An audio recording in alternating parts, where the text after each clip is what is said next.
os voy a dar la chapa, no os voy a hablar ni de normas, ni os voy a hablar de artículos, ni de leyes. Sencillamente os quería dar unas ideas sobre la importancia, como le decía hace un segundo a Ricardo, de que el marco jurídico acompañe en este movimiento en el que estamos todos embarcados y del que somos todos responsables, ¿de acuerdo?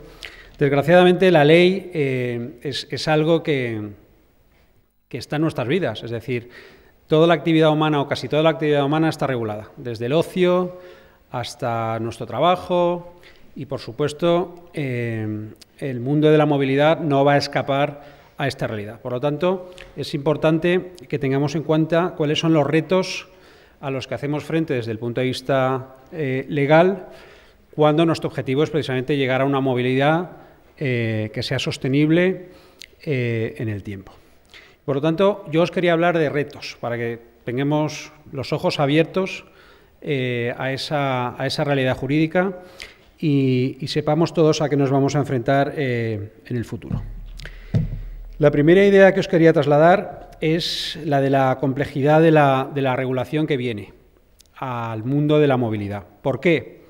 Porque hay cuestiones, y os voy a poner un par de ejemplos para que lo entendáis, relacionados con el coche, que son relativamente fáciles de regular y hay cuestiones que son muy complejas. Por ejemplo, si aprobamos una norma que diga que el nivel de emisiones de CO2 de los coches no debe ser superior a X, es una norma sencillísima, es una línea y el problema que tienen o el reto que tienen los fabricantes es desarrollar la tecnología para que esa norma se cumpla. Ahora bien, si de lo que estamos hablando, por ejemplo, es de la implantación del coche autónomo a gran escala, es evidente que lo que necesitamos es una artillería de normas, porque el coche autónomo implica derechos de pasajeros, derechos de personas, derechos de propiedad intelectual, porque la tecnología hay que protegerla, derechos que afectan al mundo del seguro, porque asegurar a una persona es una cosa y asegurar un cochecito que va por su cuenta es otra. Y con esto os quiero trasladar que la movilidad en el ámbito jurídico va a suponer mucha complejidad. Esa es una primera idea que quería que tuvierais clara. Esta complejidad se agrava además porque el componente tecnológico de la movilidad es muy alto.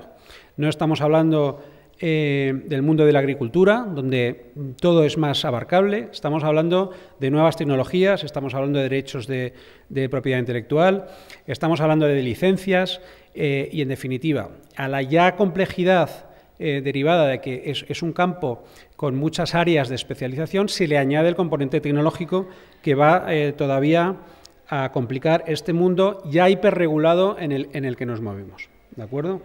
Por lo tanto, primera idea, complejidad.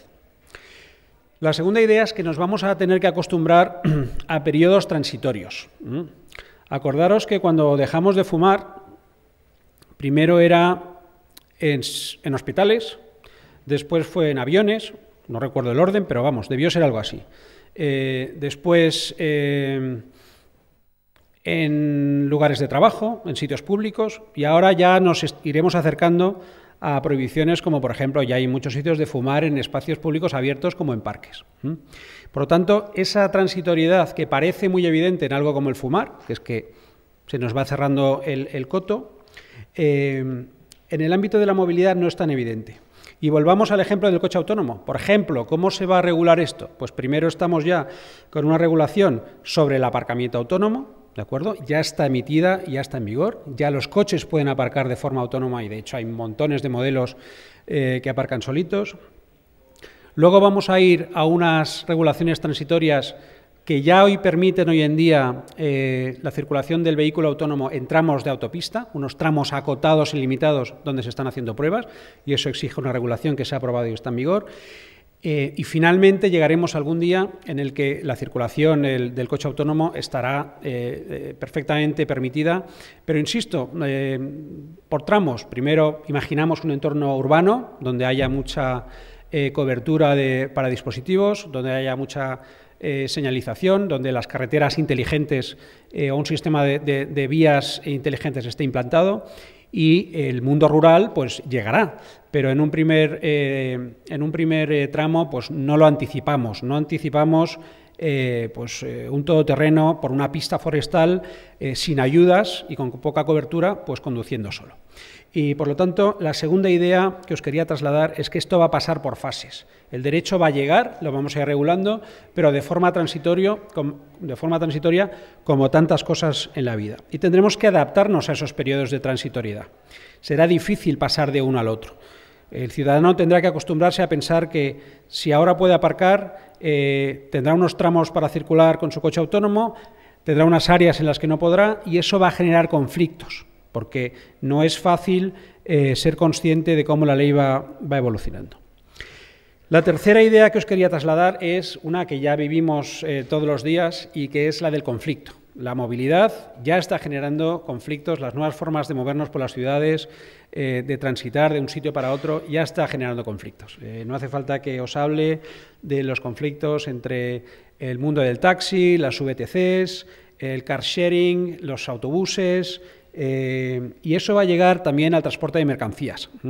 Hace poco se publicó una noticia que decía que en Estados Unidos, si los camiones autónomos se van implantando, se van a quedar de golpe sin trabajo 300.000 personas. 300.000 personas son muchas personas. Y el nivel de conflicto que eso puede generar, social, económico, en un territorio es muy elevado. Teniendo en cuenta además que ese nivel de conflicto se va a generalizar. Ahora, por ejemplo, en el tema del VTC es una cosa local. Tenemos Londres, opina una cosa, París, otra, Madrid, ya veremos lo que hace. Pero en un sistema europeo de transporte de mercancías por carretera es imposible. O sea, no le puedes decir al camión autónomo que llegue hasta la Junquera y que de la Junquera allí tiene que haber el conductor y que cuando el camión entre en Alemania otra vez es autónomo. En fin, podéis haceros cargo de la complejidad y del nivel de conflicto que podemos generar. Ese conflicto, desgraciadamente, se traduce en litigiosidad. Es decir, la gente se va a pelear, ya lo hemos estado viendo, hemos visto como el Tribunal Supremo español se ha tenido que pronunciar con respecto a las licencias de VTC y, por lo tanto, al final lo que vamos a tener son pleitos que llevan tiempo, que tienen un coste y que van a retrasar algunas decisiones y ese avance que todos queremos hacia una movilidad sostenible y un mejor transporte de personas y mercancías. Por lo tanto, conflicto en el ámbito jurídico que no nos va a ayudar. Un cuarto elemento es el del riesgo legal en nuevos modelos de negocio, ¿de acuerdo? Acabábamos de comentar con Ricardo que el derecho siempre va por detrás de la realidad. Es así. Primero ocurren las cosas, alguien de repente dice, uy, esto no está bien, o hay que regularlo, vamos a hacer la ley. Pero hasta que eso ocurre, pues ya han ocurrido muchas cosas. Entonces hay dos formas de implantar modelos de negocio. Digamos que tenemos el modelo Google, que es un modelo, digamos, agresivo, aunque es cliente nuestro, es decir, no tengo ninguna objeción, es una forma de funcionar por el mundo, que es el dispara y pide perdón, por así decirlo. Entonces, ellos lo que hacen es, sacan modelos de negocio en los que hay un vacío legal y luego, si hay algún problema o la regulación les arrincona o les aprieta, pues lo que hacen es dar un pasito atrás, piden perdón y descartan ese modelo de negocio. Entonces, en el mundo de la movilidad nos va a pasar eso precisamente por lo que os decía, porque hay mucho vacío legal, porque estamos en un territorio comanche, desconocido por explorar, y por lo tanto ahí habrá dos opciones. El modelo startup que irá probando cosas y la ley pues las dejará fuera de juego o las validará, y luego el modelo, digamos, de contrastar, de seguridad, que es donde probablemente veamos a las grandes corporaciones, a los fabricantes de coche, a las aseguradoras, que es cuando la ley ya aclare un modelo de negocio y lo declare viable y legal, pues seguirá su camino. Pero el concepto de riesgo siempre va a estar ahí. ¿De acuerdo? Siempre vamos a estar en el mundo de la movilidad, por lo que os digo, porque es un nuevo territorio, arriesgando en los modelos de negocio, al límite de la ley o en zona gris, si queréis. ¿De acuerdo? Otra idea es la de la adaptación de la legislación existente a lo que viene. Es decir, no todo es nuevo o radicalmente nuevo. Y os pongo un ejemplo muy sencillo. La ley de propiedad horizontal, en fin, que es la que regula cómo funcionan las comunidades de vecinos, se acaba de modificar. ¿Por qué? Porque ya hay mucha gente que tiene coche eléctrico y que tenía problemas en su comunidad para que les bajaran una toma hasta su placita de garaje. ¿Por qué es esto? Porque sabéis que la ley tradicional exigía unanimidad de los vecinos. Y, en fin, no os voy a explicar aquí, muchos de vosotros viviréis en comunidades y sabéis la dinámica, donde el del cuarto no te puede ni ver y, por lo tanto, en la vida vas a tener tu enchufe para tu coche eléctrico. Eso ha cambiado, la ley se acaba de modificar y, por lo tanto, ya no hace falta unanimidades, sino que todo hijo de vecino, nunca mejor dicho, pues puede ya bajarse su cable y tener su...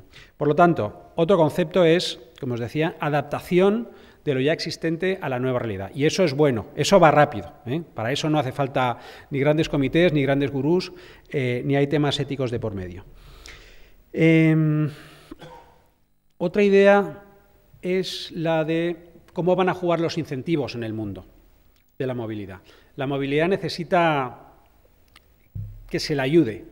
¿Y los incentivos cómo funcionan? Igual que ha pasado con las energías renovables, que es bueno para todos, para avanzar hacia un mundo mejor, pero necesita un empujoncito. Entonces, los incentivos son básicamente de dos tipos. O los fiscales, es decir, si usted se porta bien y conduce un coche eléctrico, pues paga menos impuestos, o bien son de movilidad. Usted puede utilizar el busvao, usted no tiene que pagar la zona azul, etcétera, etcétera. Bien, el problema de estos incentivos es que, uno, no son de por vida, es decir, no nos podemos imaginar aquí una situación, los que tenemos un coche eléctrico no nos podemos imaginar una situación en la que vamos a aparcar de por vida gratis en Madrid, no. Cuando más de un porcentaje del parque tengamos coches eléctricos, pues eso va a cambiar, porque el Ayuntamiento de Madrid pues, tiene ahí un ingreso muy importante. O sea, no son de por vida. Y segundo, nos los van a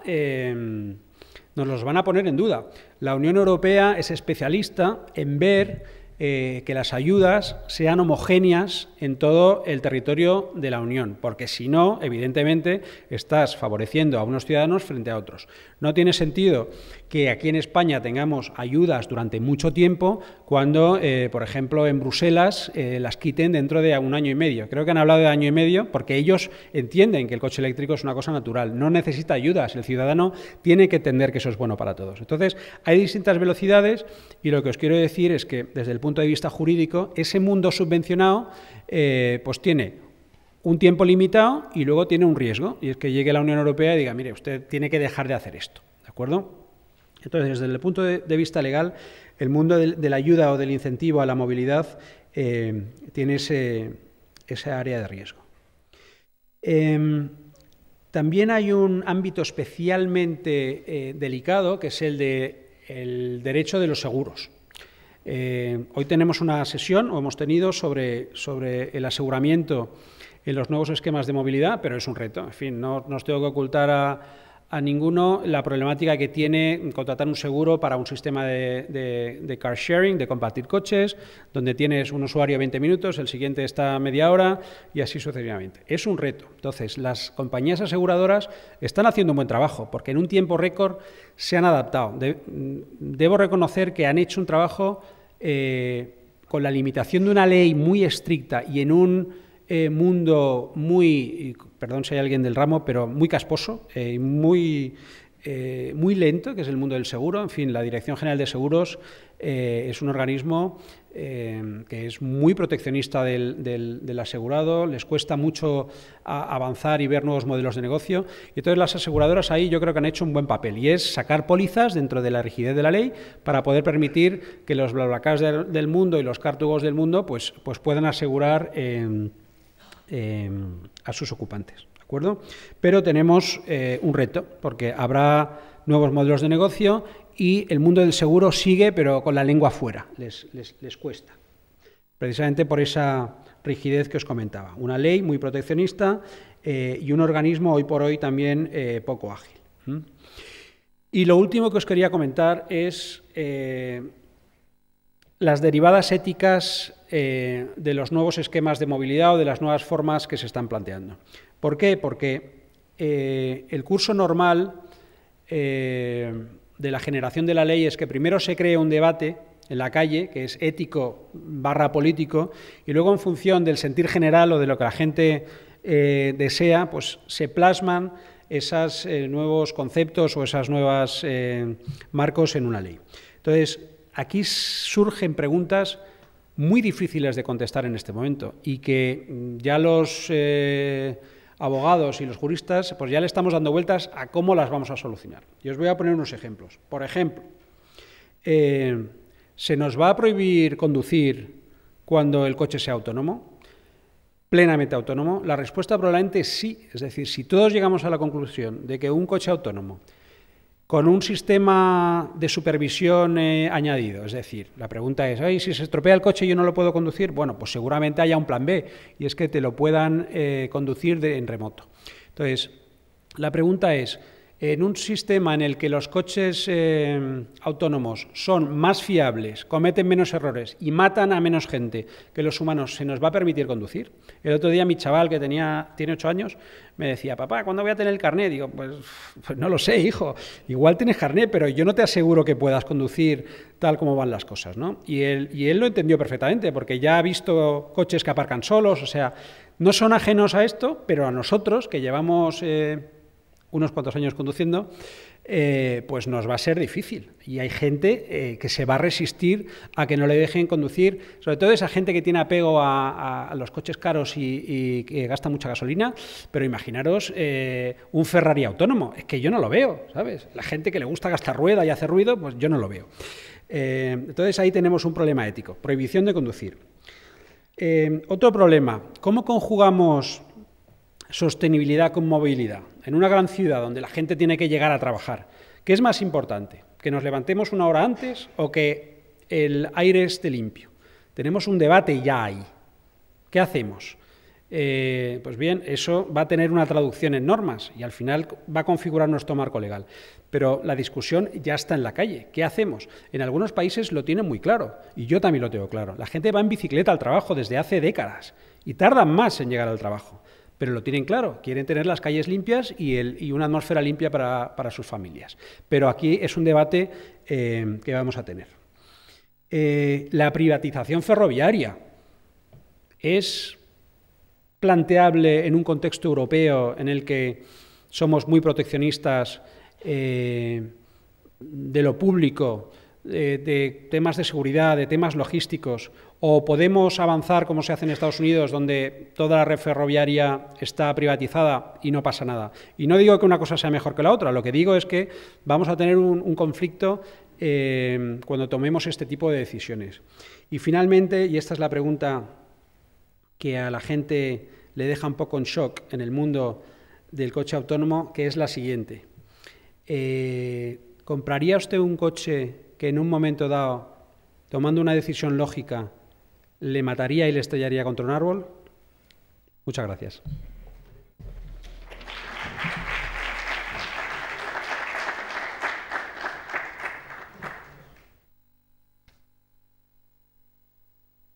Sí, las preguntas que queráis, por supuesto. Va de suyo. Seguro que hay miles de preguntas, tiene una pinta interesantísima. Buenos días, yo soy Pablo Acosta de la Universidad Rey Juan Carlos, comparto contigo la condición de jurista. Muy bien. Y estoy encantado aquí. ¿No se oye? Se oye. Y estoy encantado aquí entre ingenieros porque yo trabajo con gente de ciencias. Creo que muchas veces nos damos la espalda, pero no tiene mucho sentido, ¿no? Porque, como tú has dicho, la tecnología plantea problemas que solo desde el derecho se pueden resolver.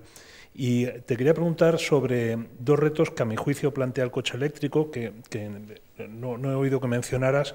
Uno es la privacidad. El coche eléctrico está geoposicionado permanentemente. Yo he comprado un coche eléctrico, yo no he firmado ningún tipo de acuerdo ni ningún conocimiento de que el coche va a estar geolocalizado permanentemente. Las aplicaciones de móvil permiten desconectarte, el coche no.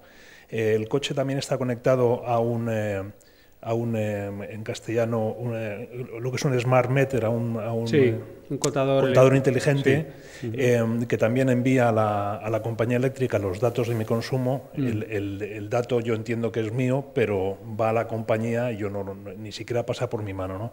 Luego ahí está el reto de la privacidad, que es una cosa que hay que abordar ya.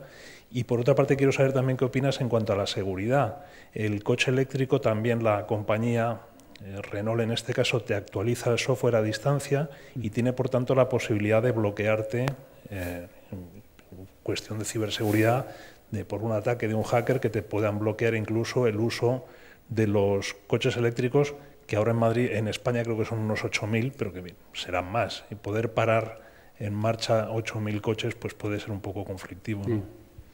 Sí, vamos a ver, en el primer punto, yo creo que todas las cuestiones de privacidad, de uso de datos personales, se regulan casi siempre a través del consentimiento. Es verdad, y yo tampoco he firmado nada, y es verdad que en algún momento todas las cuestiones derivadas de si puedo ceder mis datos, si los puedes utilizar, qué datos estoy cediendo, qué información tienes de mí, posicionamiento, consumo de electricidad, etcétera, ahí habrá que discriminar entre los datos que sean efectivamente sensibles y los que no lo sean. Pero creo que la única fórmula de solucionar esto es a través del consentimiento. Si usted se compra un coche eléctrico de Renault y Renault le obliga, entre comillas, para nutrir sus bases de datos o para mejorar el sistema, a tenerle localizado y captando una serie de datos, pues le tiene que informar primero al usuario y segundo hay que autorizar ese uso, como nos pasa con tantas aplicaciones móviles o con tantos gadgets. Yo creo que ahí lo que tendremos que ir es a un sistema de transparencia, donde no haya una letra pequeña que sea ininteligible para el usuario y al final todos, creo, acabaremos entendiendo lo que nuestro coche está transmitiendo a otro lado y unas cosas nos parecerán bien y otras no, y ahí cada uno tomará su decisión. Pero creo que la clave es el consentimiento. Y en materia de seguridad, efectivamente, yo creo que es más problemático sobre todo en el coche autónomo, en ese coche autónomo donde todo va a estar en la nube y hay un riesgo de hackeo, efectivamente. Lo que se está diciendo es, bueno, tenemos que compaginar el riesgo tecnológico con ese riesgo del que tú hablabas. Y ahora se dice, por ejemplo, también nos pueden bloquear los semáforos, también nos los pueden poner todas en verde, pero no dejamos de conducir. También nos podrían,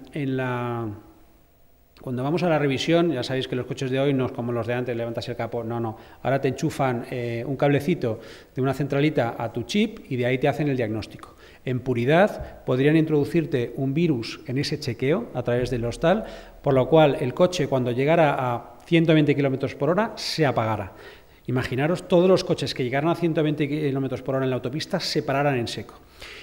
Con esto quiero decir que ese riesgo ya lo tenemos, ya existe, y tendremos que, no digo convivir con él, sino poner los medios para que no ocurra. No soy un experto, no sé cómo solucionarlo, pero estoy de acuerdo contigo que los dos riesgos existen. Sí, tuve la ocasión de leer el informe del Parlamento Europeo a la Comisión Europea sobre la regulación de la inteligencia artificial, bueno, que es sobre recomendaciones, de que se hablaba también de los derechos de los robots y un conjunto de cosas, pero bueno, y muchas muy interesantes, no tan llamativas, pero muy interesantes. Y luego, bueno, pues comentando, me vinieron a decir que en realidad era un documento generado por la presión de los lobbies del automóvil para conseguir una regulación adecuada para que pudieran empezar ya a vender coches autónomos, porque claro, hace falta toda esa regulación. Entonces, eso será probablemente la Comisión Europea, la Unión Europea la que lo haga. ¿Te suena? Sí. Vamos a ver. Si no queremos llegar a esa situación en la que os decía, que llegas a la frontera y tienes que cambiar o de coche o de conductor, que en un espacio europeo no se entendería, es decir, no tiene sentido, pues efectivamente vamos a ceder ese espacio a la Unión Europea, no hay otra fórmula. Esto se va a regular por directivas y luego la implementación local va a ser muy importante. ¿Por qué? Porque sabéis que todos los sistemas, los SIT, el sistema de carreteras inteligentes, como se llama comúnmente, pues son muy importantes para el funcionamiento correcto del coche autónomo. Entonces, ¿qué va a pasar? Que va a haber países ricos que no tienen ningún problema en implantar una red digamos, de señalética y de inteligencia en carreteras que hagan de soporte al coche autónomo, y va a haber otros, pensemos en Grecia, Portugal o incluso España, donde a lo mejor no estamos en el mejor momento para empezar a invertir en una red de carreteras inteligentes. Entonces, esa ayuda que va a tener, que va a haber financiera también, pues hace que este proyecto yo solo lo entiendo europeo, y no me extraña que las directivas sean las que vayan regulando todo esto.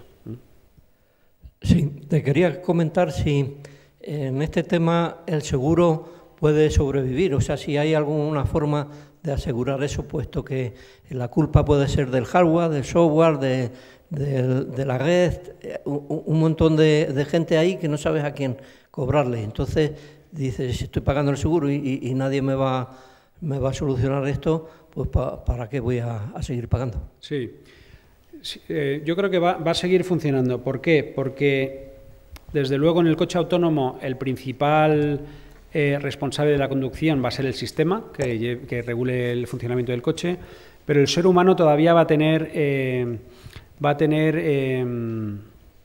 un papel. Por ejemplo, hasta que no se demuestre lo contrario y los coches vayan solitos, que llegará, pero no es el caso de los coches que, por ejemplo, hoy aparcan solos o tienen cierta autonomía, hasta que llegue el caso que el coche vaya solito al taller a arreglarse y a rellenar los líquidos. Si el propietario del coche no rellena el líquido de frenos y hay un accidente porque el coche no puede frenar, aunque esté bien asistido, la responsabilidad es del propietario. Por lo tanto, va a haber un sistema de responsabilidad compartida que, insisto, cada vez irá yendo más, cada vez que el coche sea más autónomo y él mismo se arregle y vaya al taller y se autogestione, pues cada vez irá más del lado del sistema de guiado. Pero hoy por hoy yo creo que vamos a tener una responsabilidad compartida. Imagínate también que aparcas, le pides, porque claro, el coche autónomo no aparca donde él quiere, tú le tienes que decir, aparca ahí, más allá de que busque un sitio, pero tú puedes llegar a un sitio y decirle, aparca aquí. Si haces aparcar el coche en un sitio que está lleno de clavos, por decisión del conductor, y el coche pincha y tenemos un accidente a los 200 metros, pues probablemente la responsabilidad o la actuación del conductor tenga algo que ver en ese accidente, ¿no? O sea que sí, nada, como se anticipaba, un escenario complejo, nada claro, donde iremos avanzando, pero habrá que ir jugando con responsabilidades varias luego está el del fabricante.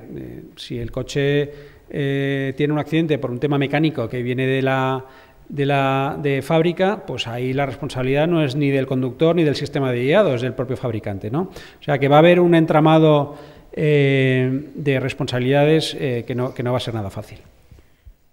Hola, buenos días. Sí, haciendo referencia a lo que dijo el caballero sobre el tema de la protección de datos. Sí. ¿Sí? Básicamente con todas las distintas iniciativas de compliance que está habiendo en todos los sectores, y con la migración del EOPD al GDPR, en el que el EOPD viene más o menos de 2007, 2008, sí. y GDPR se supone que empieza en mayo de 2018. Sí. Es un poquito trampa la pregunta, porque... Pero ¿podrías darnos 3 o 4 briznas de lo que cambia el escenario LOPD frente a GDPR en el entorno de la movilidad? Porque todo el mundo habla de GDPR, pero al final ninguno sabemos qué cambia de LOPD sobre GDPR. Bueno, básicamente hay dos conceptos que hace que cambie el mundo de la protección de datos. El primero es que la protección aumenta para el usuario, es decir, cada vez el movimiento de datos y la cesión de datos se está protegiendo a favor del usuario. Y por lo tanto, como os decía antes, pues va a hacer falta una mayor protección y la figura del consentimiento va a ser clave.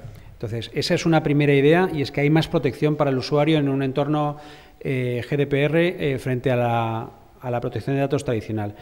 Y el segundo elemento es el de la propiedad de los datos y la portabilidad de los datos. Es decir, los que generamos los datos vamos a pasar a ser propietarios de nuestros datos.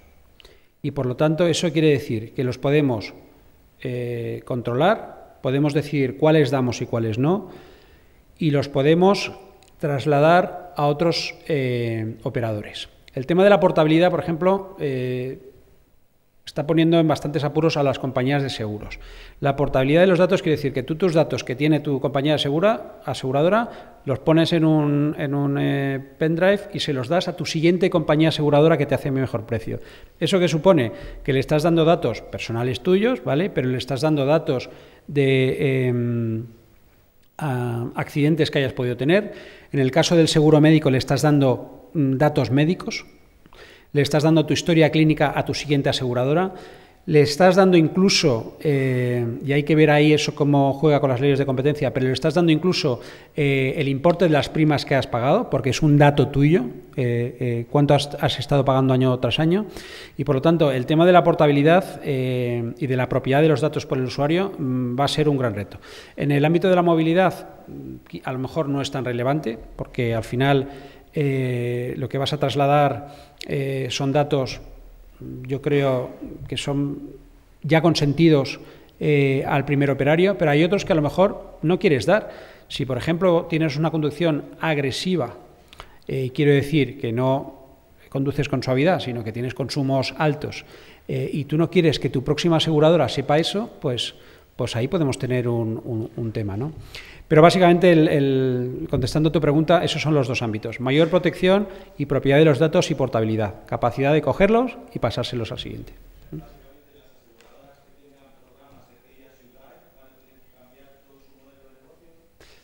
No es que lo cambien, es que van a tener que ver cuáles son los datos que son, digamos, que protegen su modelo y que son información sensible para otra compañía. Y esos habrá que llegar a un acuerdo con los aseguradores, a través de la norma, donde esos datos no haya que ceder. Por ejemplo, los importes de las primas es algo que se ve claramente todo el mundo que no hay que dárselos. Es decir, por dar nombres, que estamos entre amigos, Sanitas no le tiene que dar a Deslas el importe de las primas que le está cobrando a los usuarios, porque ahí se ven los márgenes, en fin, eso afecta al core business de la aseguradora. En cambio, no hay ninguna duda de que el enfermo le va a poder pedir toda su historia clínica, pero así. O sea, no como ahora, que es un infierno de, no, pues dame copia de mis radiografías. No, no. En un pendrive, a la de ya usted le manda toda mi historia clínica a Deslas porque me he cambiado ayer. Eso va a llegar y como dices, en mayo del 18, que es cuando el límite para implementación de GDPR, pues eso va a llegar. Dos cuestiones sobre Estados Unidos que no sé si está dentro del alcance aquí. Sí, perdona. Una es, este mes el Departamento de Transporte ha publicado una guía que incluye un código de buenas prácticas. No sé si está al tanto. La pregunta es si va a llegar aquí también o sí, es el camino que va a seguir. Y la otra pregunta es sobre el accidente de Tesla que hubo hace 2 años, si se han depurado, si las responsabilidades del asegurado, del fabricante. El segundo no lo sé. Sé que hubo un accidente. Parece que los hearings que hubo, las vistas preliminares que hubo, parece que había más culpa del conductor que del coche. Pero no he seguido el caso. A lo mejor seguramente habrá un appeal o habrá una impugnación a un tribunal superior. Yo no me consta que se haya resuelto el caso, o sea que seguirá vivo. Y por lo que respecta a los códigos de buenas prácticas, a las guías de buenas prácticas, eso también va a pasar. La Unión Europea está ya trabajando en directrices. Las directrices y los códigos de buenas prácticas es un poco el germen de la ley. Lo que hace es recoger el sentir general de la industria. Se habla o de códigos de buenas prácticas o se habla de libros blancos, lo habéis oído todos, el libro blanco de automoción, el libro blanco del consumo sostenible. Bueno, pues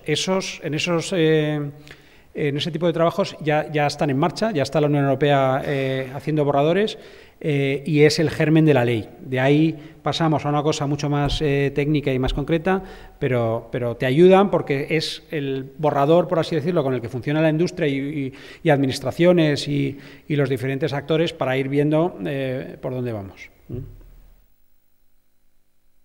¿Alguna pregunta más? Sí. Yo tengo una duda, en tu opinión. ¿La Unión Europea en general tiene los mecanismos como para llegar a estos nuevos marcos tecnológicos, a adaptarse a ellos con agilidad comparado con otros países, con Estados Unidos, con China? No. ¿O probablemente vamos a tener un retraso esperando estas cosas? Sí, la Unión Europea el problema que tiene es que trabaja por consensos. funcionamos por consensos. Entonces, hasta que no hay un consenso generalizado de una mayoría de países con respecto a los cambios que hay que implementar, pues se tarda bastante. Entonces, Estados Unidos es mucho más ágil, es decir, tiene también sus problemas y tiene su sistema de doble cámara y tiene su proceso legislativo, pero vamos, en Estados Unidos las leyes se ponen en marcha, salvo el Obamacare, que estuvo 10 años atascado. Quitando esa ley, el resto, el trámite es mucho más rápido. Entonces sí, estamos en desventaja. Bueno, y en China ya ni os quiero ni contar. Y en Corea del Norte, vamos, es la aplicación de la ley es así al chasquido de Kim Jong-un, ¿no?